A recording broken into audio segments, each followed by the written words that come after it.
ഇൻസ്റ്റാപൂർ എന്ന് പേരുള്ള ഒരു ഗ്രാമമുണ്ടായിരുന്നു. അവിടെ ജോളി എന്ന് പേരുള്ള ഒരാള് തന്റെ അച്ഛനമ്മമാരോടൊപ്പം ജീവിച്ചു വന്നു. ജോളിയോടൊപ്പം അയാളുടെ 2 കൂട്ടുകാരന്മാരുണ്ടായിരുന്നു, സമ്രാട്ട് പിന്നെ ജിഗ്നേഷ്. ഒരു ദിവസം ഇതുപോലെ അവർ പുറത്തു വെച്ച് കണ്ടുമുട്ടി. ജിഗ്നേഷ് പിന്നെ ജോളി, നിങ്ങൾക്ക് അറിയാമോ, എനിക്ക് ജോലി കിട്ടിയിട്ടുണ്ട്. അതും സിറ്റിയിലുള്ള ഒരു വലിയ കമ്പനിയിലാണ്. ഇപ്പൊ ഞാൻ കുറെ പണം ഉണ്ടാക്കാൻ പോവുകയാണ്. എന്താ നീ സംസാരിച്ചോണ്ടിരിക്കുന്നത്? എനിക്കും സിറ്റിയിലുള്ള ഒരു വലിയ കമ്പനിയിൽ ജോലി കിട്ടിയിട്ടുണ്ട്. ശരി, നീ പറയൂ ജോളി, നിന്റെ ജോലിയൊക്കെ എങ്ങനെ പോകുന്നുണ്ട്? ഞങ്ങൾ രണ്ടുപേർക്കും അറിയാലോ, ഞാൻ പകുതിയിൽ നിന്ന് എന്റെ പഠിപ്പൊക്കെ നിർത്തിയതാണ്. പക്ഷെ ഇതുവരെ എനിക്കൊരു നല്ല ജോലി കിട്ടിയിട്ടേ ഇല്ല. ഒരു പ്രശ്നമില്ല ജോളി, എല്ലാവർക്കും കൊണ്ടും കഴുകു പോലെ പറക്കാൻ പറ്റില്ല. ചില ആൾക്കാരൊക്കെ കോഴി പോലെ ഉണ്ടാവുമല്ലോ, അതും പക്ഷിയാണ്. പക്ഷെ അത് തറയുടെ മേലെ പറക്കാനേ പറ്റില്ല. ജിഗ്നേഷ്, നീ ഇങ്ങനെ പാവപ്പെട്ട ആൾക്കാരുടെ അടുത്ത് ഇക്കാര്യങ്ങളൊന്നും പറയാൻ പാടില്ല. അവന്റെ അമ്മ ഗ്രാമത്തിൽ ചായ വെക്കുന്ന ആളാണ്. അവനും അതേ ജോലി തന്നെ നോക്കാൻ പോവാണ്. ജോളി, അവൻ പറഞ്ഞ കാര്യം നീ സീരിയസ് ആയിട്ട് എടുക്കണ്ട. അവർ രണ്ടുപേരും സംസാരിച്ചത് കേട്ടിട്ട് ജോളിക്ക് അല്പം ദേഷ്യം വന്നു. അവൻ അവിടെ നിന്നും പോയി. പിന്നെ വീട്ടിലേക്ക് വന്നു. വീട്ടിലേക്ക് വന്നതും അവന്റെ അമ്മ പറഞ്ഞു, സമ്രാട്ട് പിന്നെ ജിഗ്നേഷിന്റെ അമ്മ പറഞ്ഞു, അവർ രണ്ടുപേർക്കും പുതിയ ജോലി കിട്ടിയത്രേ. പിന്നെ നിനക്കെന്താ പറ്റിയത്? നീ എന്താ എത്ര വിഷമിച്ചിരിക്കുന്നേ? ഒന്നുമില്ല അമ്മേ, എന്റെ 2 ഫ്രണ്ട്സിനും കമ്പനിയിൽ നല്ല ജോലി കിട്ടിയിട്ടുണ്ട്. പക്ഷെ എനിക്ക് ഇതുവരെ ഒരു ജോലിയും കിട്ടിയിട്ടില്ലല്ലോ. എന്റെ മോനെ, നിനക്ക് ഞാനുണ്ടല്ലോ. അമ്മേ, നിങ്ങൾക്ക് ഒന്നും കുഴപ്പമില്ലല്ലോ?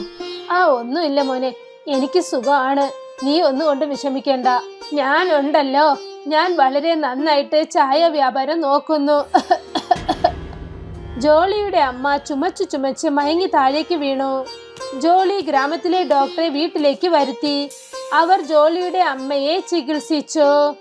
ജോളി ഡോക്ടറിനോട് തന്റെ അമ്മയുടെ അവസ്ഥയെക്കുറിച്ച് ചോദിച്ചു. എന്റെ അമ്മയ്ക്ക് എന്ത് സംഭവിച്ചു? നിന്റെ അമ്മയുടെ അവസ്ഥ വളരെ മോശമാണ്. ഇവരെ ഒരു ജോലിയും ചെയ്യാൻ അനുവദിക്കരുത്. ഈ പ്രിസ്ക്രിപ്ഷനിൽ എഴുതിയിരിക്കുന്ന ഗുളികകൾ ദിവസവും നിങ്ങളുടെ അമ്മയ്ക്ക് മുടങ്ങാതെ കൊടുക്കൂ. ഡോക്ടർ ആ സ്ഥലത്തു നിന്നും പോയി. അവർ പ്രിസ്ക്രിപ്ഷനിൽ എഴുതി കൊടുത്തിരുന്ന ഗുളികകളൊക്കെ നഗരത്തിൽ മാത്രം കിട്ടാവുന്ന ഗുളികകളാണ്. ഈ ഗുളികയൊക്കെ വല്ലാതെ കോസ്റ്റ്ലി ആണല്ലോ. പിന്നെ എന്റെ അടുത്ത് കാശും ഇല്ലല്ലോ. പക്ഷേ ഞാൻ എന്തെങ്കിലും ചെയ്തില്ലേ പറ്റുള്ളൂ. ജോളി തന്റെ അമ്മയുടെ ചായക്കടയുടെ അടുത്തേക്ക് ചെന്നു. പിന്നെ ചായ വ്യാപനം ചെയ്യാൻ തുടങ്ങി. ചായ ചായ നല്ല ചൂടുള്ള ചായ വാങ്ങിച്ചോളൂ. ജോളി ചായ കച്ചവടം ചെയ്തുകൊണ്ടിരുന്നപ്പോൾ ജോളിയുടെ കൂട്ടുകാരൻ സമ്രാട്ടും പിന്നെ ജിഗ്നേഷും അവിടേക്ക് വന്നു. എന്നിട്ട് അവനോട് പറഞ്ഞു,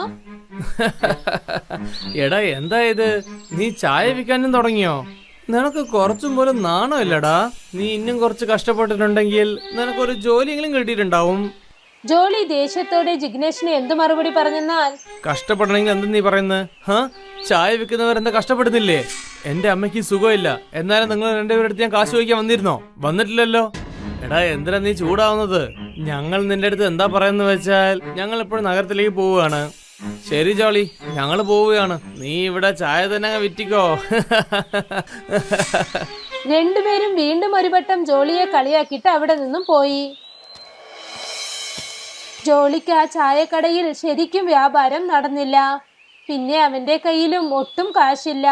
അവന്റെ അമ്മയ്ക്ക് മരുന്ന് വാങ്ങാനും പറ്റിയില്ല. ജോളി ഒരുപാട് വിഷമിച്ചിരുന്നു. അപ്പോൾ അവന്റെ കടയിലേക്ക് ഒരു വയസ്സായ ആൾ വന്നു. അദ്ദേഹം കഴുത്തിൽ സ്വർണ്ണ ചെയിനും കണ്ണിൽ കറുപ്പ് കണ്ണാടിയും ഇട്ടിരുന്നു. ചേടാ എന്താ മോനെ, എന്തിനാ എത്ര ശോകമായിട്ടുള്ളത്? ശരി, സന്തോഷമായിട്ട് നിക്ക്. ഈ ദിവസം എൻജോയ് ചെയ്യൂ, എല്ലാം അറിഞ്ഞോളൂ. പിന്നെ എനിക്കൊരു ചായ താ. പക്ഷെ എന്റെ അടുത്ത് കാശില്ലല്ലോ. ജോളി ആ വയസ്സായ ആളിന് ചായ നൽകി. ആ വയസ്സായ ആൾ ജോളിയോട് എന്തു പറഞ്ഞെന്നാൽ, ഇവിടെ നോക്കും മോനെ, എനിക്ക് എന്താ തോന്നുന്നു വെച്ചാൽ നിനക്ക് എന്തോ ഒരു പ്രശ്നം പോയിക്കൊണ്ടിരിക്കുന്നുണ്ട്. അതുകൊണ്ടാണ് നിന്റെ മുഖത്തില് ഒരു വിഷമം എനിക്ക് കാണുന്നുണ്ട്. ശരി, ഇപ്പൊ മൊത്തമുള്ള പ്രശ്നം എന്താ എന്റെ അടുത്ത് പറയൂ. ഞാൻ നിനക്ക് സഹായം ചെയ്തോളാം. നിങ്ങൾ എനിക്ക് സഹായം ചെയ്യുമോ? തീർച്ചയായും. പക്ഷെ നീ കാര്യം എന്താ പറയണ്ടേ? ജോളി ആ വയസ്സായ ആളോട് നടന്നതെല്ലാം തന്നെ പറഞ്ഞു. ആ വയസ്സായ ആള് നടന്നതൊക്കെ കേട്ടിട്ട് എന്തു പറഞ്ഞെന്നാൽ, നീ ഒന്നും വിഷമിക്കേണ്ട, ഞാൻ നിന്നെ സഹായിച്ചോളാം. നിന്റെ അമ്മയ്ക്ക് ഒന്നും സംഭവിക്കില്ല. ഞാൻ ഇപ്പൊ തന്നെ എന്റെ സുഹൃത്തുക്കളൊക്കെ വിളിച്ചോളാം. ആ വയസ്സായ ആൾ തന്റെ 2 കൈയും കുമ്പിട്ട് മന്ത്രങ്ങൾ പറഞ്ഞു.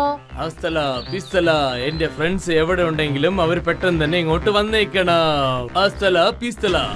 അപ്പോഴാണ് എവിടെ നിന്നോ പെട്ടെന്ന് ഒരു പശു അവിടേക്ക് വന്നത്. ജോളി ഇതൊക്കെ കണ്ടിട്ട് അതിശയിച്ചു പോയി. ആ വയസ്സായ ആൾ പശുവിനോട് എന്തു പറഞ്ഞെന്നാൽ, ഇനി മുതൽ നീ ജോളിയുടെ കൂടെ തന്നെ ഉണ്ടാവണം. ഇനി അവനെ എപ്പോഴും നീ സഹായിച്ചോണ്ടിരിക്കണം, മനസ്സിലായോ? ശരി. എന്ത്, ഈ പശു എങ്ങനെ ഇങ്ങോട്ട് വന്നത്? പിന്നെ ഇത് എങ്ങനെ സംസാരിക്കുന്നത്? ഫ്രണ്ട്സ്, ഞാൻ ഇവിടുന്ന് പുറപ്പെടേണ്ട സമയം വന്നു. നീ ഈ പശുവിനുള്ള പാല് വെച്ചിട്ട് നല്ല ചായ ഉണ്ടായിക്കോളൂ. പിന്നെ ഈ പശുവിന്റെ പാല് നീ ഉണ്ടാക്കുന്ന ചായനെക്കാട്ടും വളരെ കൂടുതലാണ്. പിന്നെ നിന്റെ ഡ്രസ്സ് ഇടുന്ന ഈ കാര്യങ്ങളൊക്കെ ഒന്ന് മാറ്റിയേക്കണം. കുറച്ച് പുതിയ സ്റ്റൈലിൽ നീ ഡ്രസ്സ് ഇട്ടേക്കേ. ശരി, ഇപ്പൊ ഞാൻ പുറപ്പെടുകയാണ്. ആ വയസ്സായ ആൾ അവിടെ നിന്നും പോയി. ജോളി ആ പശുവിനെ തന്റെ വീട്ടിലേക്ക് കൊണ്ടുപോയി. അടുത്ത ദിവസം അതിന്റെ പാല് കറന്ന് തന്റെ കടയിലേക്ക് വന്ന് ചായ ഇടാൻ തുടങ്ങി. അപ്പോഴാണ് അവൻ ശ്രദ്ധിച്ചത്, ആ പാലല്ലായിരുന്നു, അത് റബഡിയാണ്. ജോളി തന്റെ സ്റ്റൈലും മാറ്റി. പിന്നെ കടയിൽ ജോളിയുടെ റബഡി ചായ എന്ന് പേരിട്ടു. റബഡി ചായ വാങ്ങിച്ചോളൂ, റബഡി ചായ. ഇതുപോലുള്ള ചായ നിങ്ങൾ എവിടെയും കുടിച്ചിട്ടേ ഉണ്ടാവില്ല. അപ്പോഴാണ് അതുവഴി വന്ന ഒരു സ്ത്രീ റബഡി ചായ എന്നത് കേട്ടത്. അത് എന്താണ് റബഡി ചായ? എന്റെ ചേച്ചി, ഇത് ജോളിയുടെ റബഡി ചായയാണ്. ഒരു പ്രാവശ്യം നിങ്ങളൊന്ന് കുടിച്ചു നോക്കുന്നേ. ശരി, എന്നാ ഒരു റബഡി ചായ തരൂ. അത് എങ്ങനെയുണ്ടെന്ന് കുടിച്ചു നോക്കട്ടെ. ജോളി ചായ ഇട്ട അമ്മയുടെ കയ്യിൽ നൽകി. അവരാ റബഡി ചായ കുടിച്ചിട്ട് എന്തു പറഞ്ഞെന്നാൽ, അല്ല, ഇതിനു മുൻപ് ഇത്രയും രുചികരമായ ചായ ഞാൻ കുടിച്ചിട്ടേ ഇല്ല. ഈ ചായ വളരെ നന്നായിരിക്കുന്നു. ജോളിക്കുട്ട, വീണ്ടും ഒരു റബഡി ചായ താ. ഇപ്പൊ തന്നേക്കാം. പതുക്കെ പതുക്കെ ജോളിയുടെ റബഡി ചായ ആ ഗ്രാമം മൊത്തം പ്രസിദ്ധമായി. ജോളി തന്റെ അമ്മയുടെ ചികിത്സയും നടത്തി. ജോളി ആ ഗ്രാമത്തിൽ എല്ലാരെക്കാളും വലിയ പണക്കാരനായി. അതും വെറും ചായ കച്ചവടം ചെയ്ത്. പിന്നെ മറ്റൊരു വശത്ത് അവന്റെ കൂട്ടുകാർ സമ്രാട്ട്, പിന്നെ ജിഗ്നേഷ്. ഏത് കമ്പനിയിലാണോ അവർ ജോലി ചെയ്തത്, ആ കമ്പനി മൂടിപ്പോയി. അതുകൊണ്ട് അവർ രണ്ടുപേർക്കും അവരുടെ ജോലി നഷ്ടപ്പെട്ടു.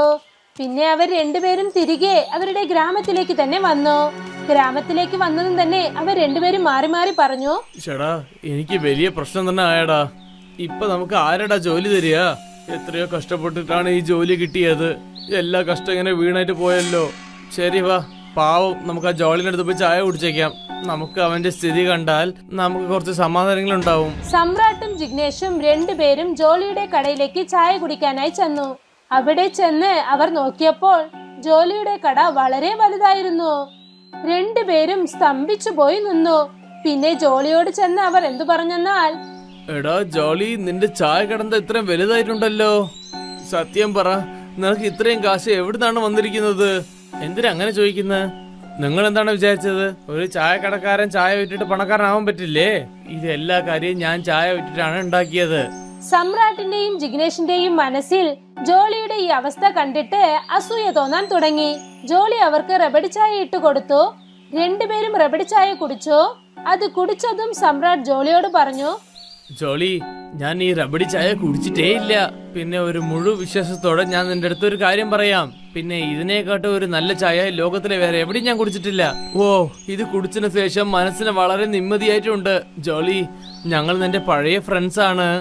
ഞങ്ങളെന്തെങ്കിലും പറയടാ, നീ എങ്ങനെയാണ് ഈ റബഡി ചായ ഉണ്ടാക്കുന്നത്? ജോളി അവർ രണ്ടുപേരോടും ആ മാന്ത്രിക പശുവിനെ കുറിച്ച് പറഞ്ഞു. സമ്രാട്ടും ജിഗ്നേഷും ആ റബഡി ചായ കുടിച്ചിട്ട് അവിടെ നിന്നും പോയി. പിന്നെ വഴിയരികിൽ നിന്ന് രണ്ടുപേരും മാറി മാറി എന്തു പറഞ്ഞെന്നാൽ, ഞാൻ പറയുന്നത് വളരെ ശ്രദ്ധയോടെ കേൾക്കൂ സമ്രാട്ട്. ഇതിന് ശേഷം നമുക്ക് ജോലി കിട്ടുമെന്ന് എനിക്ക് വിശ്വാസമേ ഇല്ല. അതുകൊണ്ട് നമ്മൾ എന്തെങ്കിലും നമ്മൾ ചെയ്തേ പറ്റുള്ളൂ. അവന്റെ അടുത്ത് എന്തോ ഒരു മായ പശു ഉണ്ടെന്ന് പറഞ്ഞ നീ കേട്ടതല്ലേ? അത് നമ്മൾ വേഗം തന്നെ പോയിട്ട് അന്ന് കട്ടുകൊണ്ടുപോകണം. ഇതൊക്കെ നീ ചോദിക്കേണ്ട കാര്യമാണോ? എന്റെ മനസ്സിൽ ഇതേ കാര്യം തന്നെ ഓടിക്കൊണ്ടിരുന്നത്. എന്നെ കൊണ്ട് എപ്പോഴും ഈ കാര്യം ജീർണിക്കാനേ പറ്റുന്നില്ല. അതായത് 10ായത് ഫെയിലായവൻ നമ്മളെ കാട്ടും മുന്നോട്ട് പോകുന്നുണ്ടെന്നോ?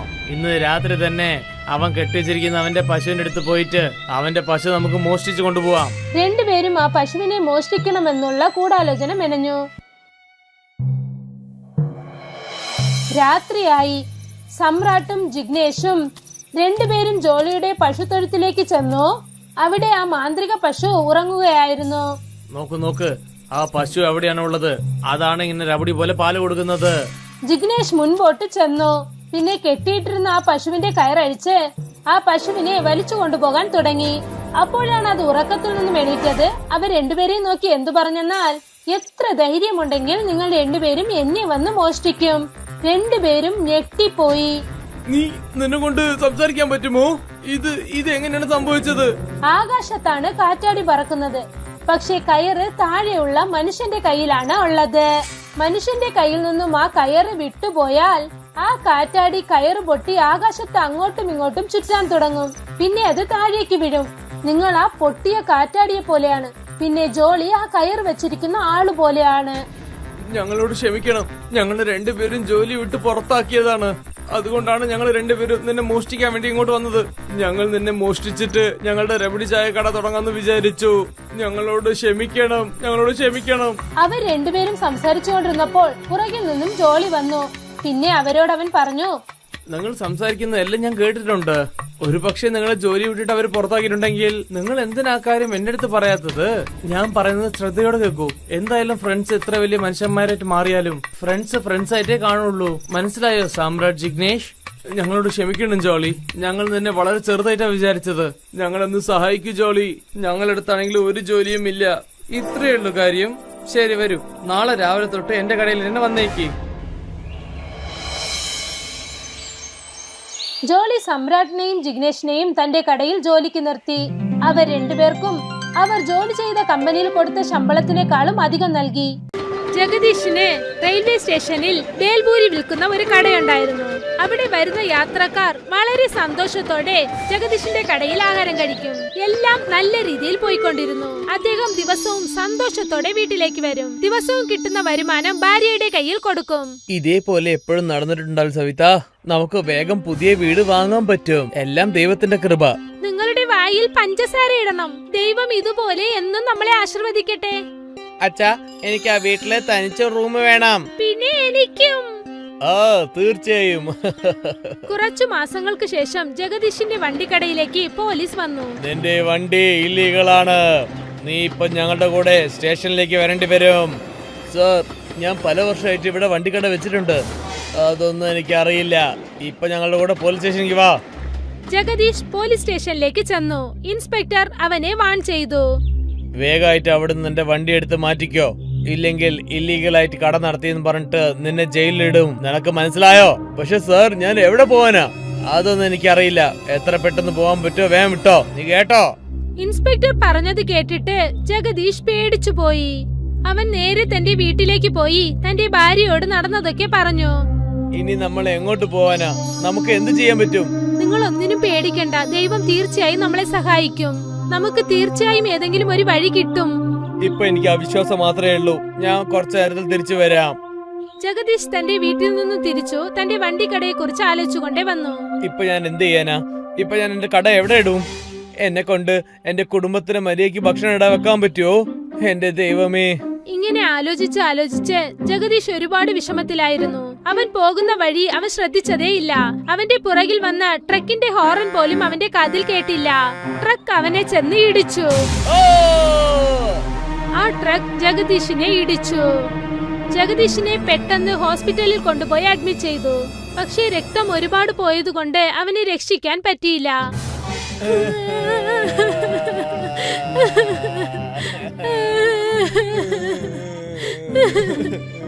സന്തോഷമായിരുന്ന ജഗദീഷിന്റെ കുടുംബത്തിന്റെ സന്തോഷം പോയി. കുറച്ചു ദിവസങ്ങൾക്ക് ശേഷം സങ്കടം അല്പം മാറിയതിനു ശേഷം ഇനി ഞാനാണ് എന്തെങ്കിലും ജോലി നോക്കേണ്ടത്. വേണ്ട അമ്മേ, ഞാനുണ്ടല്ലേ. ഞാൻ എന്തെങ്കിലും ജോലി ചെയ്തോളാം. ഇല്ല മോനെ, നീ ഇപ്പോൾ വളരെ ചെറിയ കുട്ടിയാണ്. ഞാൻ ചെറിയ ചെക്കനൊന്നല്ല. ഞാനുള്ളവരെ നിങ്ങൾ ജോലിക്കൊന്നും പോവാൻ പാടില്ല അമ്മേ. ഞാൻ അച്ഛന് തള്ളുവണ്ടിയിലെ ബേൽപൂരി വെക്കാം അമ്മേ. ആ തള്ളുവണ്ടി ഉണ്ടെങ്കിലല്ലേ നിന്നെ കൊണ്ട് ബേൽപൂരി വിൽക്കാൻ പറ്റൂ. നിങ്ങൾ എന്താ പറയുന്നത്? അന്ന് ആ വിഷമത്തിലാണ് അച്ഛൻ വണ്ടി ഇടിച്ചു മരിച്ചത്. പോലീസുകാർ നിന്റെ അച്ഛന്റെ വണ്ടിക്കടയെ ഇല്ലീഗൽ എന്ന് പറഞ്ഞു. എന്നിട്ട് അതിനെ പെട്ടെന്ന് കാലി ചെയ്യാനും അദ്ദേഹം പറഞ്ഞു. ഇപ്പൊ നമ്മൾ എന്താ ചെയ്യാ? അതാണ് അറിയാത്തത്. ശരി, വാ, നമുക്ക് ആ വണ്ടിക്കട എടുക്കാം. സവിതയും കുട്ടികളും വണ്ടിക്കടയിനരികിലേക്ക് ചെന്നു. ആ വണ്ടിക്കടയെ വൃത്തി ചെയ്തു. അപ്പോഴാണ് തൊട്ടടുത്ത് വണ്ടിക്കട വെച്ചിരുന്ന ഒരാൾ അവരുടെ അടുത്തേക്ക് വന്നത്. നമസ്കാരം ചേട്ടത്തി. ചേട്ടൻ ഇങ്ങനെ നടന്നതിൽ എനിക്ക് വളരെ ദുഃഖമുണ്ട്. അദ്ദേഹം എൻ്റെ ഒരു നല്ല സുഹൃത്താണ്. ഒരു പക്ഷേ നിങ്ങൾക്ക് എന്തെങ്കിലും സഹായം വേണമെങ്കിൽ മറക്കാതെ എന്നോട് ചോദിക്കൂ ചേട്ടത്തി. ചേട്ടാ, അദ്ദേഹം പോയതിനു ശേഷം ഞാൻ എന്തെങ്കിലും ഒരു ജോലി ചെയ്തേ പറ്റൂ. നിങ്ങളോട് എനിക്ക് അനുയോജ്യമായ എന്തെങ്കിലും ജോലി ഉണ്ടെങ്കിൽ പറയൂ. നിങ്ങൾക്കുള്ള ജോലിയില്ല, പക്ഷെ നിങ്ങളുടെ മോന് പറ്റിയ ഒരു ജോലിയുണ്ട്. പയ്യൻ വളരെ ചെറിയ പയ്യനല്ലേ? അങ്കിൾ, നിങ്ങൾ എന്ത് ജോലിയാണെന്ന് പറ. നിന്റെ അച്ഛൻ ചെയ്ത ജോലി തന്നെയാണ് മോനെ.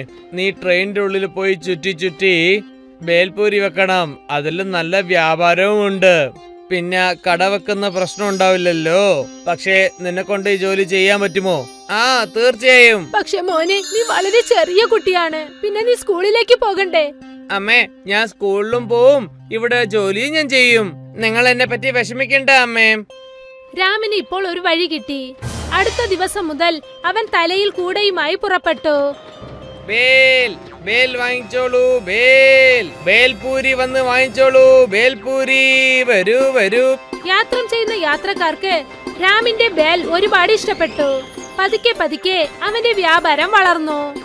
ഇപ്പോൾ ദിവസവും രാവിലെ അവൻ സ്കൂളിലേക്ക് പോകും. സ്കൂളിൽ നിന്ന് തിരിച്ചു വന്നതും വൈകുന്നേരം 4-5 മണിക്കൂർ ട്രെയിനിൽ ബേൽപൂരി വിൽക്കും. എന്നിട്ട് താൻ ഉണ്ടാക്കുന്ന എല്ലാ കാശും തന്റെ അമ്മയുടെ കയ്യിൽ നൽകും. അല്ല മോനെ, ഇന്ന് നിനക്ക് ഒരുപാട് വരുമാനം വന്നിട്ടുണ്ട്. അതെന്താ വെച്ചാൽ ഞാൻ 6 ട്രെയിനിലെ ബേൽ വെക്കുള്ളൂ. പക്ഷേ ഞാൻ ഇപ്രാവശ്യം 8 ട്രെയിനിലാണ് ബേൽ വെച്ചത്. അമ്മയ്ക്ക് ഒരു കാര്യം അറിയോ? എല്ലാവർക്കും എന്റെ ബേൽ ഇഷ്ടായിട്ടുണ്ട്. തീർച്ചയായും നീ അത്രയ്ക്കും കഷ്ടപ്പെടുന്നുണ്ട്. പക്ഷെ മോനെ, കുറച്ച് റെസ്റ്റ് എടുത്തോണേ.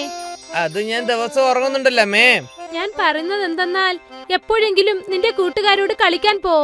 നിന്റെ അച്ഛൻ മരിച്ചതിനു ശേഷം നീ ഒരിക്കലും കളിക്കാറേയില്ല.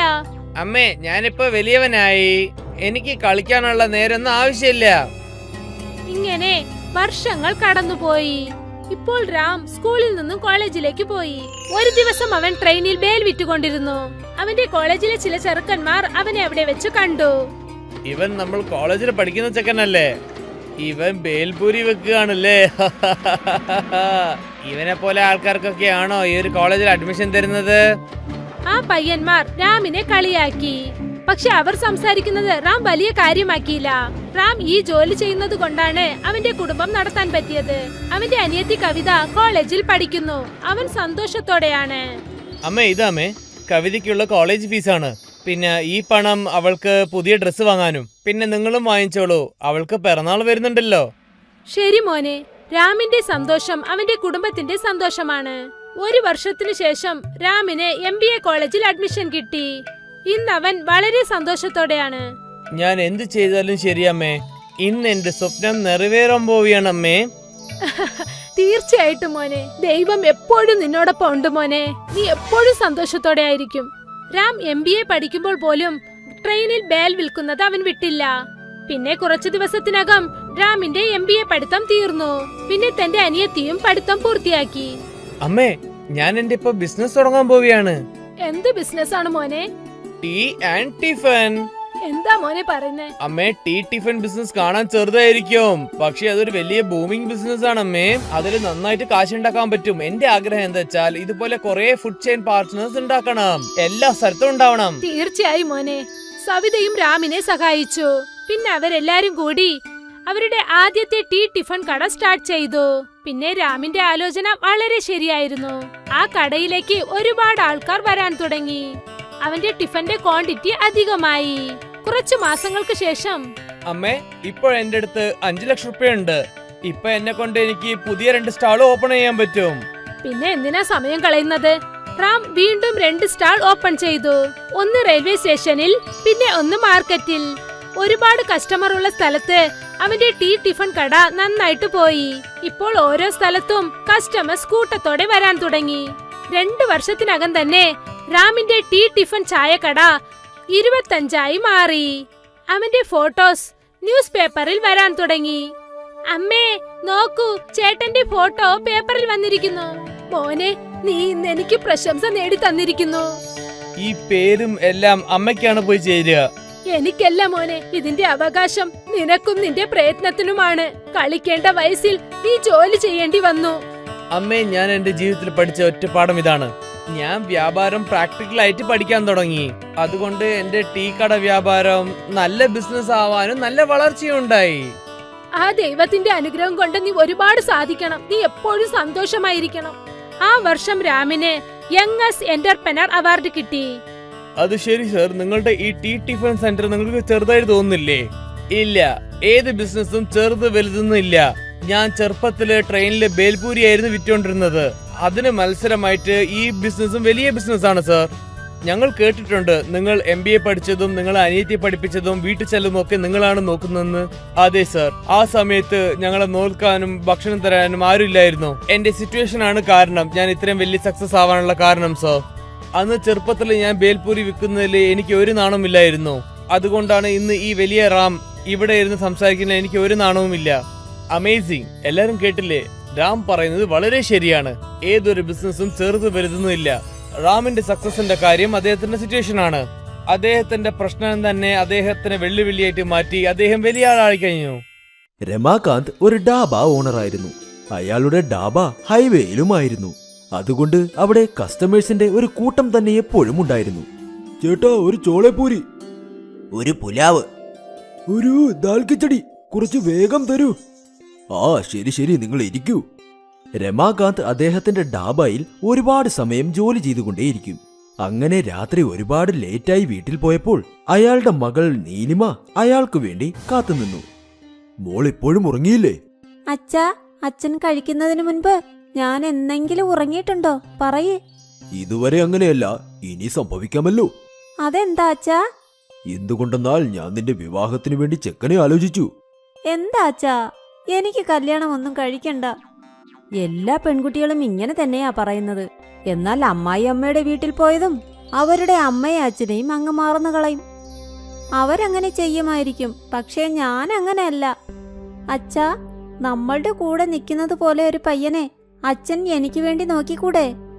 നിങ്ങളുടെ മകളുടെ ആഗ്രഹം കണ്ടോ? ഇവിടെ നോക്കുമോളെ, നീ ഏതെങ്കിലും ഒരു വീട്ടിൽ പോയേ പറ്റൂ. അതല്ലേ നാട്ടുനടപ്പ്. അപ്പോൾ അച്ഛൻ എന്നെ അച്ഛനിൽ നിന്ന് അകറ്റാൻ പോവുകയാണോ? അങ്ങനെയൊന്നുമില്ല. എന്നാൽ നിന്നെ വിവാഹം കഴിച്ച് അയച്ചല്ലേ പറ്റൂ. ഞാൻ നിനക്ക് എങ്ങനെയുള്ള ചെക്കനെയാണ് അന്വേഷിക്കുന്നതെന്ന് അറിയാമോ? അവൻ നിന്നെ നോക്കുമ്പോൾ ഞങ്ങളുടെ രണ്ടുപേരുടെയും ഓർമ്മകൾ നിനക്ക് വരാൻ പാടില്ല. അച്ഛനും തുടങ്ങിയോ? അയ്യോ, രണ്ടുപേരും സംസാരിച്ചു കഴിഞ്ഞെങ്കിൽ കഴിക്കാൻ വരൂ. നേരം രാത്രിയായി. ശരി. രമാകാന്ത് അദ്ദേഹത്തിന്റെ മകളെ ഒരുപാട് സ്നേഹിച്ചിരുന്നു. എന്നാൽ വളരെ പെട്ടെന്ന് തന്നെ അയാളുടെ മകൾ മറ്റൊരു വീട്ടിലേക്ക് വിവാഹം കഴിഞ്ഞു പോകും. അതുകൊണ്ട് ഇപ്പോൾ രമാകാന്ത് വീണ്ടും ഒരുപാട് സമയം ഡാബയിൽ ജോലി ചെയ്തുകൊണ്ട് നിന്നു. എന്തു പറ്റി മുതലാളി? ഇന്ന് ഇത്ര സമയമായല്ലോ, എന്നാൽ ഡാബ അടയ്ക്കുന്നതേയില്ല. സമയമൊക്കെ ആയി, എന്നാൽ ഇനിയും കസ്റ്റമേഴ്സ് വരുമോ എന്ന് ഞാൻ നോക്കുക. എന്റെ മകളുടെ കല്യാണത്തിനു വേണ്ടി പണമുണ്ടാക്കണ്ടേ? ശരി മുതലാളി, മുതലാളിയുടെ മകളുടെ കല്യാണം നമുക്ക് ഗ്രാൻഡായി നടത്താം. ഉറപ്പായും. രമാകാന്തിന്റെ ജോലിക്കാരും അയാളെ ഒരുപാട് സപ്പോർട്ട് ചെയ്തു. അവരും അവിടെ ഓവർ ടൈം ജോലി ചെയ്തു. ഒരു മാസത്തിന് ശേഷം നീലിമയെ കാണാൻ പയ്യന്റെ വീട്ടിൽ നിന്നും ആൾക്കാർ വന്നു. അവർക്ക് നീലിമയെ ഒരുപാട് ഇഷ്ടമാവുകയും ചെയ്തു. 2 മാസങ്ങൾക്ക് ശേഷം ഒരു നല്ല മുഹൂർത്തമുണ്ട്. ഇവരുടെ വിവാഹം നമുക്ക് അന്ന് വെച്ചാലോ? ശരി സ്വാമിജി. നീലിമയുടെ കല്യാണം ഉറപ്പിച്ചതിൽ എല്ലാവരും ഒരുപാട് സന്തോഷിച്ചു. രമാകാന്ത് എല്ലാ വശങ്ങളിൽ നിന്നും പണം സംഭരിച്ചുകൊണ്ടേയിരുന്നു. തന്റെ മകളുടെ കല്യാണത്തിന് ഒരു കുറവും വരുത്തരുതെന്ന് അദ്ദേഹം ഉറപ്പിച്ചു. എന്നാൽ ഒരു ദിവസം അദ്ദേഹം ഒരുപാട് ധൃതിയിൽ ഹൈവേ ക്രോസ് ചെയ്തുകൊണ്ടിരിക്കുമ്പോൾ അപ്പോൾ പെട്ടെന്ന് അദ്ദേഹത്തിന് ഒരു ട്രക്ക് വന്നിടിച്ചു. അദ്ദേഹം അവിടെ തന്നെ മരിക്കുകയും ചെയ്തു.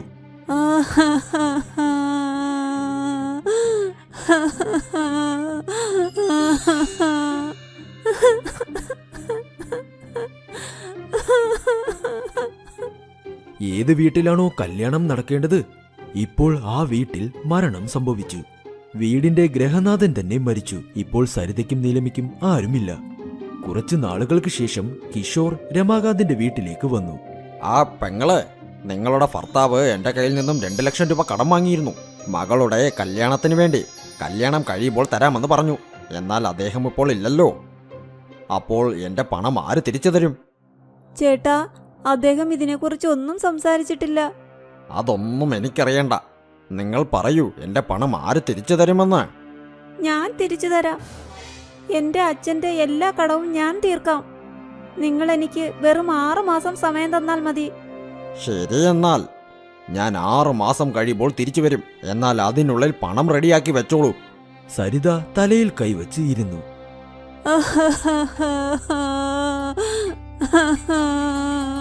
അമ്മേ, അമ്മ വിഷമിക്കണ്ട, എല്ലാം ശരിയാകും. എന്നാൽ ഈ കടമെല്ലാം നമ്മൾ എങ്ങനെ തീർക്കും? ജോലി ചെയ്യും, ഞാൻ അച്ഛന്റെ ഡാബ നടത്താം. എന്നാൽ മോളെ, നീ എങ്ങനെ ഇതൊക്കെ ചെയ്യാനാ? ചെയ്യും അമ്മേ, അച്ഛൻ എന്റെ ഒപ്പം തന്നെയുണ്ട്. അങ്ങനെ നീലിമ അടുത്ത ദിവസം തന്നെ ഡാബയിലേക്ക് പോയി. മുത്തശ്ശ, ഇനി മുതൽ ഞാൻ ഡാബ നടത്താം. ശരി മോളെ, മോളുടെ അച്ഛൻ ഞങ്ങളെ ഒരുപാട് സഹായിച്ചിട്ടുണ്ട്. ഞങ്ങൾ എല്ലാവരും മോളുടെ കൂടെ ഉണ്ട്. നിങ്ങളിൽ നിന്ന് ഇതാണ് പ്രതീക്ഷിക്കുന്നത്.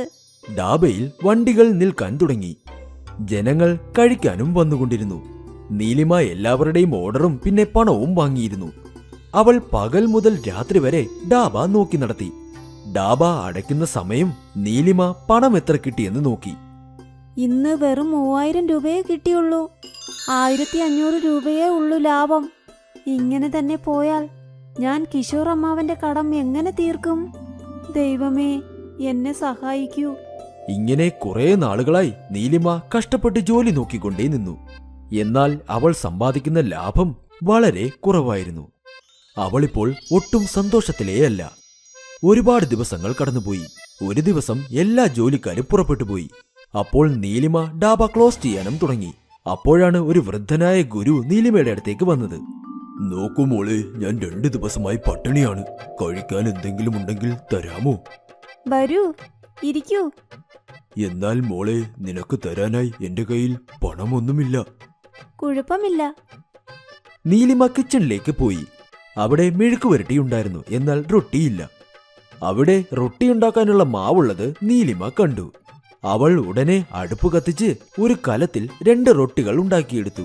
പിന്നെ മെഴുക്കുവരട്ടിയോടൊപ്പം അവൾ ഉണ്ടാക്കിയ റൊട്ടികൾ ആ ഗുരുവിന് വിളമ്പിക്കൊടുത്തു. ഗുരു ഒരുപാട് വിശപ്പിലായിരുന്നു. ഭക്ഷണം കണ്ടതും അദ്ദേഹം കഴിക്കാൻ തുടങ്ങി. കഴിച്ചു കഴിഞ്ഞതിന് ശേഷം അദ്ദേഹം തന്റെ കൈകളും കഴുകി. ഒരുപാട് നന്ദി മോളെ, നീ ഇന്ന് ഒരു ദരിദ്രന്റെ വയറ് നിറച്ചു. ദൈവം എപ്പോഴും നിന്നെ നന്നായി നോക്കും. ദൈവത്തിനോട് ഞാൻ ഉറപ്പായും നിനക്ക് വേണ്ടി പ്രാർത്ഥിക്കാം. എനിക്ക് വേണ്ടി വേണ്ട, എന്റെ അച്ഛന് വേണ്ടി പ്രാർത്ഥിക്കാമോ? അദ്ദേഹം ഈ ലോകത്തിലില്ല. കുറച്ചു നേരത്തിനുള്ളിൽ ആ ഗുരു നീലിമയുടെ ഭൂതകാലത്തെക്കുറിച്ച് മനസ്സിലാക്കിയെടുത്തു. നീ യഥാർത്ഥത്തിൽ വളരെ നല്ലൊരു കുട്ടിയാണ്. നിന്റെ ഈ പോരാട്ടത്തിൽ ഉറപ്പായും ഞാൻ നിന്നെ സഹായിക്കാം.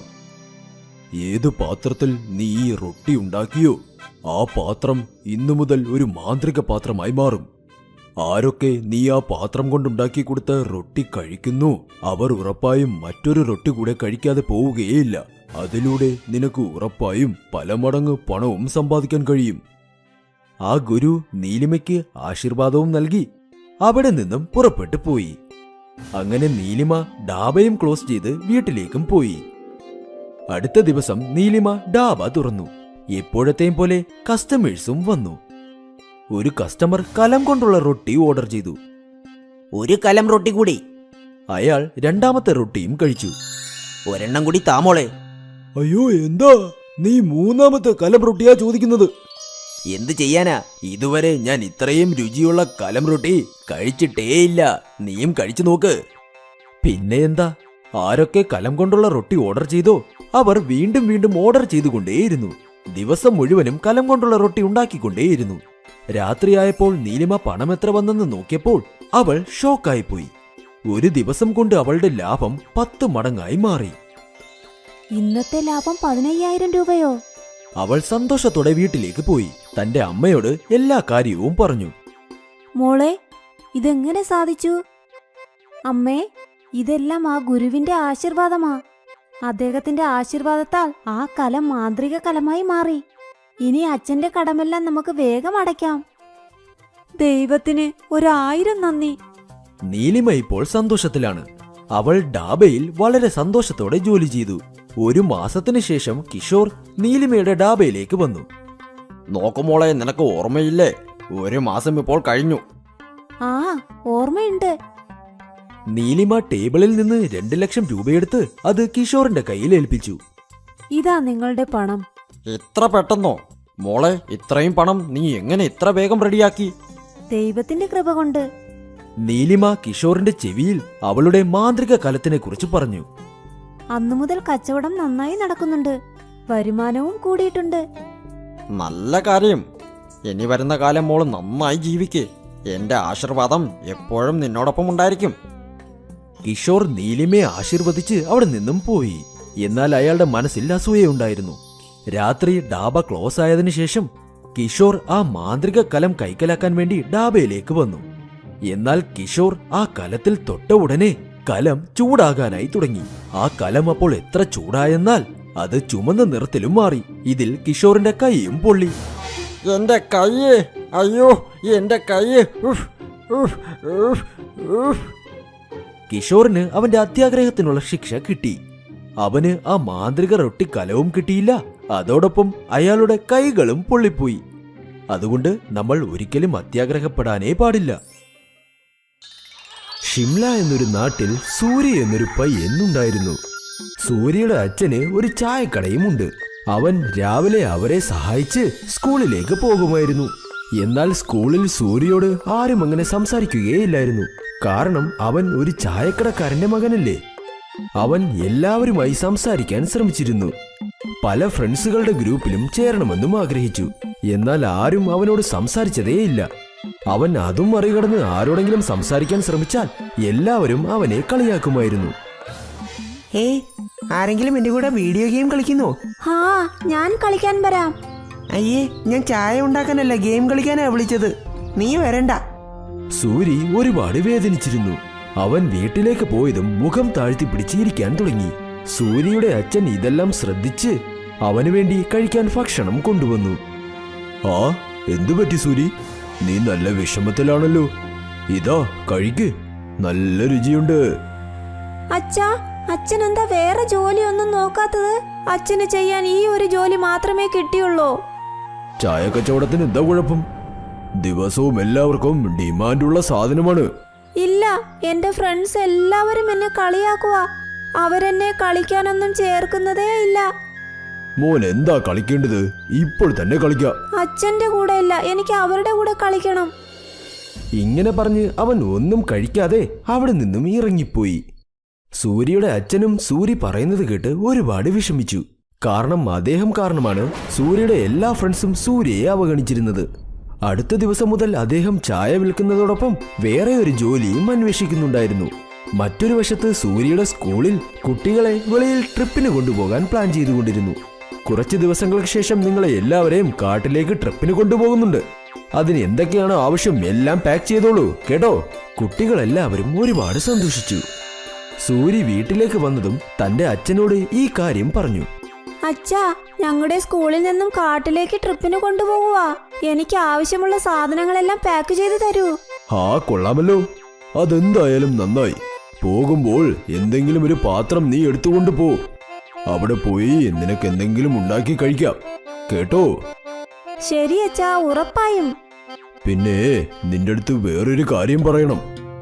ഞാനൊരു പുതിയ ജോലി അന്വേഷിക്കുക. ഇനി മുതൽ നിന്റെ ഫ്രണ്ട്സിനോട് നീ അപമാനപ്പെടേണ്ട കാര്യമില്ല. അവർ നിന്നോട് ഇനി സംസാരിച്ചോളും. സത്യമായിട്ടും? അതെ. സൂരി സന്തോഷത്തോടെ തന്റെ അച്ഛനെ കെട്ടിപ്പിടിച്ചു. ചില ദിവസങ്ങൾക്ക് ശേഷം കാട്ടിലേക്ക് ട്രിപ്പ് പോകാനുള്ള ദിവസവും വന്നു. എല്ലാവരും ആ കാട്ടിലേക്ക് പോയതും അവർ ട്രെക്കിംഗ് ചെയ്യാൻ തുടങ്ങി. ഞാൻ എല്ലാവരെയും 4 ഗ്രൂപ്പ് ആക്കാൻ പോകുക. അതിൽ ഒരാൾ ലീഡറായിരിക്കും. അവരെല്ലാവരും ഒത്തൊരുമയോടെ എല്ലാ ജോലിയും ചെയ്യണം. എല്ലാവരും ലീഡർ പറയുന്നത് കേൾക്കണം കേട്ടോ. എല്ലാവരും അവരുടെ ബാഗും എടുത്ത് ട്രെക്കിംഗ് തുടങ്ങി. ആ, ആരെയാ ലീഡർ ആക്കിയത്? ഇവന് ചായ അല്ലാതെ വേറെ ഒന്നും അറിയില്ല. എല്ലാവരും ചിരിക്കാൻ തുടങ്ങി. എന്നാൽ സൂര്യയുടെ മനസ്സ് ഒരുപാട് വേദനിച്ചു. കുറച്ചു ദൂരം നടന്നു പോയപ്പോൾ അയാന് ക്ഷീണമായി. ശരി, ഇവിടെ കുറച്ചു നേരം നിൽക്കാം, എന്തെങ്കിലും കഴിക്കാം. മറ്റുള്ളവരും സമ്മതിച്ച് അവർ അവിടെ തന്നെ നിന്നു. ഇല്ല, നമ്മൾ നിൽക്കാൻ പാടില്ല. ഇങ്ങനെ നമ്മൾ നിന്നാൽ ലേറ്റായി പോകും. കുറച്ചു സമയത്തിനുള്ളിൽ ഇനി നേരവും ഇരുട്ടും. എന്താ, ലീഡറായെന്ന് വെച്ച് ഞങ്ങൾക്ക് ഓർഡർ ഇടുവാണോ? ഹാ, ഇല്ല, ഞങ്ങൾ വരില്ല. നീ വേണമെങ്കിൽ പൊയ്ക്കോ. ഞങ്ങൾക്ക് കുറച്ച് കഴിക്കണം, എന്നിട്ടേ വരൂ. പോ പോ. സൂരി എത്ര പറഞ്ഞിട്ടും അവർ അവിടെ തന്നെ നിന്നു. ലീഡർ ആയതുകൊണ്ട് സൂര്യക്ക് അവരെ വിടാൻ സാധിച്ചില്ല. അവനും അവരുടെ കൂടെ തന്നെ നിന്നു. കുറച്ചു നേരത്തിനുള്ളിൽ ടീച്ചറും മറ്റു കുട്ടികളും അവർ മുൻപിലേക്ക് പോയി. എന്നാൽ ഇവർ അതേ സ്ഥലത്ത് തന്നെ നിന്നു. കുറച്ചുനേരം വിശ്രമിച്ച് കഴിച്ചതിന് ശേഷം അവരെല്ലാവരും തിരിച്ച് ട്രെക്കിംഗ് തുടങ്ങി. എന്നാൽ അന്ന് വളരെ വേഗം സൂര്യൻ അസ്തമിച്ചു. അതുകൊണ്ട് അന്തരീക്ഷവും ഇരുട്ടായി. അയ്യോ, രാത്രിയായല്ലോ. ഇപ്പോ ഒന്നും കാണാൻ പറ്റുന്നില്ല. മറ്റു കുട്ടികളും പേടിക്കാൻ തുടങ്ങി. കുറച്ചു സമയം കഴിഞ്ഞപ്പോൾ അവർക്ക് എന്ത് പ്രശ്നം വന്നെന്നാൽ അവിടെ നിന്നും പോകാനുള്ള വഴി കണ്ടുപിടിക്കാൻ ബുദ്ധിമുട്ടായി. അതുകൊണ്ട് അവർക്ക് അവിടെ തന്നെ താമസിക്കേണ്ടി വന്നു. ഇപ്പോൾ എനിക്കും വഴിയറിയില്ല. എനിക്ക് തോന്നുന്നു നമ്മൾ ഉച്ചത്തിൽ വിളിക്കണമെന്ന്. ഉടനെ എല്ലാവരും ചേർന്ന് ടീച്ചറിനെയും ബാക്കിയുള്ള കുട്ടികളെയും ഒച്ചത്തിൽ വിളിച്ചു. എന്നാൽ അതിലൊരു പ്രയോജനവുമില്ലായിരുന്നു. ടീച്ചർ, ടീച്ചർ, ഞാൻ വിളിക്കുന്നത് കേൾക്കാമോ? ഞങ്ങളിവിടെ പെട്ടു. ആരെങ്കിലും ഉണ്ടോ? എല്ലാവരും ശബ്ദമുണ്ടാക്കി നോക്കി. എന്നാൽ ഒരു മറുപടിയും കിട്ടിയില്ല. നമ്മൾ ഒരുപാട് പിന്നിലായിപ്പോയി. നമുക്ക് മുൻപോട്ടുള്ള വഴിയും അറിയില്ല. അതുകൊണ്ട് നമുക്ക് ഇവിടെ നിൽക്കാം. ഒരുപക്ഷെ നമ്മൾ മുൻപോട്ട് പോയാൽ നമുക്ക് വഴി തെറ്റും. ഇല്ല, നമ്മൾ ഇനിയും ട്രൈ ചെയ്യണം. കൃത്യസ്ഥലത്ത് നമ്മൾ എത്തിയാലോ? രാത്രി ഒരുപാട് നേരമായി. മൃഗങ്ങൾ വല്ലതും വരുമോ? ടീച്ചർ നമ്മളെ അന്വേഷിച്ച് ഉറപ്പായും വരും. അതുകൊണ്ട് നമുക്ക് ഇവിടെ തന്നെ നിൽക്കാം. എല്ലാവർക്കും അത് ശരിയായി തോന്നി. അവർ അവിടെ തന്നെ താമസിച്ചു. എന്നാൽ കുറച്ചു നേരത്തിനുള്ളിൽ രാത്രിയുമായി. നല്ല തണുത്ത കാറ്റും വീശുന്നുണ്ടായിരുന്നു. അതോടൊപ്പം അവരുടെ കയ്യിലുണ്ടായിരുന്ന ഭക്ഷണവും തീരുന്നുണ്ടായിരുന്നു. അയ്യോ, ഭക്ഷണമെല്ലാം തീർന്നു. കുറച്ചു കഴിയുമ്പോൾ വെള്ളവും തീർന്നു പോകുമല്ലോ. ഇപ്പോൾ ഉള്ളത് കഴിക്കാം, എന്നാൽ പോകണമല്ലോ. എന്നാൽ എവിടെ പോകും? റോഡ് എവിടെയാണെന്ന് നമുക്കറിയില്ലല്ലോ. എനിക്കിവിടെ പേടിയാകുന്നു. ഏതെങ്കിലും മൃഗം വന്നാൽ എന്ത് ചെയ്യും? അയ്യോ, നന്നായി തണുക്കുന്നുണ്ടല്ലോ. എനിക്കും തണുക്കുന്നു. ഞാൻ തീ കത്തിക്കാം. അവരെല്ലാവരും ചേർന്ന് തീയും കത്തിച്ചു. കുറച്ചു സമയത്തിന് ശേഷം കത്തുന്ന തീയും കുറയാൻ തുടങ്ങി. ഇപ്പോൾ എന്ത് ചെയ്യും? തീയും കെട്ടുപോകുന്നല്ലോ. കാട്ടിലെ മൃഗങ്ങൾ വന്ന് കഴിക്കുന്നതിന് മുൻപ് ഇവിടത്തെ തണുപ്പ് കൊണ്ട് തന്നെ നമ്മൾ ചാകുമെന്ന് തോന്നുന്നു. സൂരി കുറച്ച് ചിന്തിച്ച് ഇങ്ങനെ പറഞ്ഞു. എന്റെ കയ്യിൽ ഒരു പ്ലാനുണ്ട്. എന്റെ ബാഗിനുള്ളിൽ ഒരു പാത്രവും ചായപ്പൊടിയും ഉണ്ട്. അതിൽ തീ കെട്ടുപോയാലും ചൂടുണ്ടായിരിക്കും. നമ്മളെയും ചൂടാക്കി നിർത്തും. സൂരി ഉടനെ ആ പാത്രം വെളിയിലെടുത്തു. പിന്നെ എല്ലാവരും അവരവരുടെ വെള്ളവും കൊടുത്തു. എന്നിട്ടും അപ്പോൾ വെള്ളം കുറവായിരുന്നു. അവിടെ തൊട്ടടുത്തായി കുറച്ച് മഞ്ഞുകട്ടകൾ കിടപ്പുണ്ടായിരുന്നു. അവൻ അവിടെ ചെന്ന് അതും കൈക്കലാക്കി. ആ ബ്ലാക്ക് ടീ ഉണ്ടാക്കി കഴിഞ്ഞതും അവർ കത്തിച്ച തീയും കെട്ടുപോയി. അത് കുടിച്ചപ്പോൾ എല്ലാവർക്കും കുറച്ച് ഉന്മേഷവും തോന്നി. എല്ലാവരും അവനെ പുകഴ്ത്തുകയും ചെയ്തു. എന്നാൽ അയാൻ മാത്രം ഒന്നും സംസാരിക്കാതെ അത് കുടിച്ചു. കുറച്ചു സമയത്തിന് ശേഷം അവർക്ക് ഇലയുടെ ശബ്ദം കേൾക്കാൻ തുടങ്ങി. എല്ലാവരും പേടിച്ച് പിന്നിലുണ്ടായിരുന്ന മരം നോക്കാൻ തുടങ്ങി. എന്താണെന്ന് നോക്കിയപ്പോൾ അത് അവരുടെ ടീച്ചറായിരുന്നു. അപ്പോഴാണ് എല്ലാവർക്കും ശ്വാസം തിരിച്ചു കിട്ടിയത്. ക്യാമ്പിലേക്ക് വന്നതിന് ശേഷം ടീച്ചർ എല്ലാവരെയും പുകഴ്ത്തി സംസാരിച്ചു കൊണ്ടിരുന്നപ്പോൾ അവരെല്ലാവരും ഇപ്പോൾ സുരക്ഷിതരായിരിക്കാനുള്ള കാരണം സൂര്യയാണെന്നുള്ളത് അയൻ പറഞ്ഞു. അയാൻ ഇങ്ങനെ പറഞ്ഞത് കേട്ട് സൂരി ഒരുപാട് സന്തോഷിച്ചു. സൂര്യയുടെ ഈ ബുദ്ധിസാമർഥ്യം കേട്ട് എല്ലാവരും അവനോട് സൗഹൃദം കൂടാൻ ആഗ്രഹിച്ചു. സൂര്യക്ക് ആ ടീ അപ്പോൾ ഉണ്ടാക്കാൻ അറിയില്ലായിരുന്നെങ്കിൽ ഇന്ന് ആ കുട്ടികൾ അവന്റെ ഫ്രണ്ട്സേ ആകില്ലായിരുന്നു. ഇന്ന് ആദ്യമായി അവനൊരു ചായക്കടക്കാരനാണെന്നുള്ളതിൽ അഭിമാനിച്ചു. അടുത്ത ദിവസം ഒരുപാട് സന്തോഷത്തോടെ അവന്റെ അച്ഛന്റെ അടുത്തേക്ക് പോയി നടന്ന എല്ലാ കാര്യവും അദ്ദേഹത്തോട് പറഞ്ഞു. ആഹാ, അതെന്തായാലും നന്നായി. നിനക്കൊരു ഗുഡ് ന്യൂസ് ഉണ്ട്. എനിക്ക് വേറെ ഒരു ജോലി കിട്ടി. സൂരി ഇത് കേട്ട് ഒരുപാട് ഷോക്കോടെ വിഷമിക്കാൻ തുടങ്ങി. വേണ്ടച്ചാ, അച്ഛൻ ജോലി മാറ്റേണ്ട ഒരു കാര്യവുമില്ല. അച്ഛൻ ഏത് ജോലി ചെയ്താലും അത് നല്ല ജോലിയാണ്. അതുപോലെ ഒരു ജോലിയും ചെറുതുമല്ല വലുതുമല്ലെന്ന് എനിക്ക് ഇപ്പോൾ മനസ്സിലായി. സൂര്യയുടെ അച്ഛൻ ഇത് കേട്ട് ഒരുപാട് സന്തോഷിച്ചു. അങ്ങനെ അടുത്ത ദിവസം മുതൽ സൂരി ഒരുപാട് സന്തോഷത്തോടെ തന്റെ അച്ഛനെ സഹായിക്കാൻ തുടങ്ങി. പിന്നെ സൂരി സ്കൂളിൽ എത്തിച്ചേർന്നതും എല്ലാവരും അവന്റെ അടുത്തേക്ക് വന്ന് സംസാരിക്കാൻ തുടങ്ങി. അതോടൊപ്പം അവനുമായി കളിക്കുകയും ചെയ്തു.